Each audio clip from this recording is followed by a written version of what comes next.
Hey guys, this is Tyler from Socrates Investments and Trading. I will cover what is flake theory and why it applies to investors and us traders in the stock market.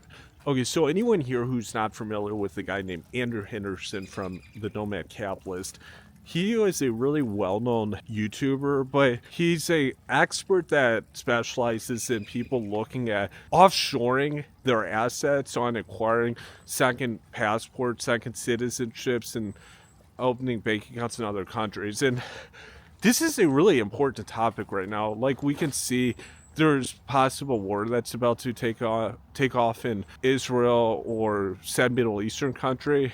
As we can see in the past 5 to 20 years, there's been so many wars all over the world. Even wars people aren't even aware of, like in said African countries or Asian nations, etc. I am from the US myself, and most people here just keep their financial interests based here.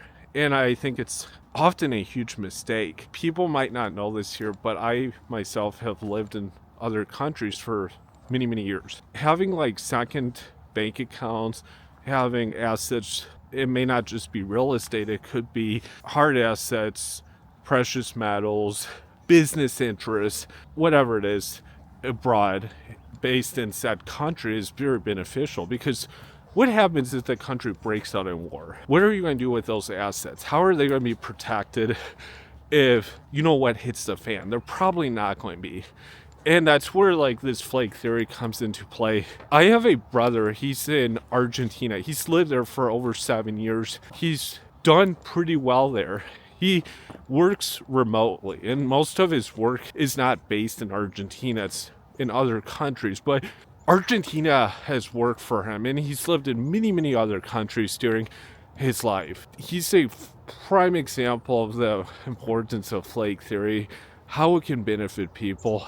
But flake theory, case in point, it focuses on setting up bases in XYZ country, having a passport, say in a Caribbean island nation, or in a South American, European country. It could be a Balkan country. We saw Steve Wozniak got a Serbian passport. Having these second options, because we saw during COVID when it got really bad, people couldn't leave their countries, they couldn't leave borders.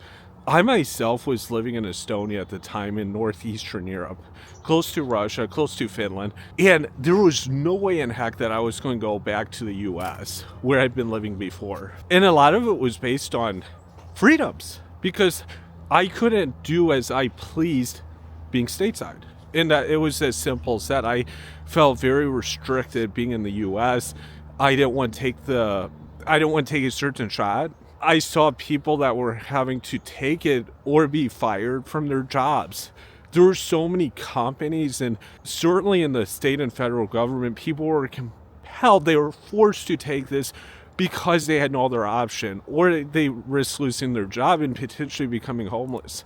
And that's where I saw the utter importance of diversifying assets, having multiple residency or citizenships elsewhere. In that case, you could go and live in said country and have real freedom. People saw just what the cost of freedom was during that crisis. And that's where flake theory is key. And I encourage, as someone that works and has worked in the education sector, I strongly encourage my students to look at potentially other places they could study for university, to obtain a master's, to potentially even start their professional careers. Not just people that can get citizenship by descent or a passport, but even people that could obtain it just being a professional asset in that country. You could save 80% of your money going elsewhere to study rather than study stateside and have potentially more opportunities. We're seeing this now as the job market plays out stateside. It's not a very good job market for the masses, for young people. It just gets worse and worse with each passing year. And also the cultural elements. Do you prefer said culture of another country? Do you prefer, say, smaller government, less interference in your day-to-day life, lower taxes, maybe not lower taxes, but just overall freedoms? That's kind of the main focus here. In flag theory, once again, it just focuses on establishing multiple flags, residency / citizenships in those countries, utilizing what's known as a trifecta method, or even more flags than that, where you have 2, 3, or 4 different bases around the world that you can go to if something happens, and you can have some sort of peace there. So give me your feedback below in this video, and thank you guys.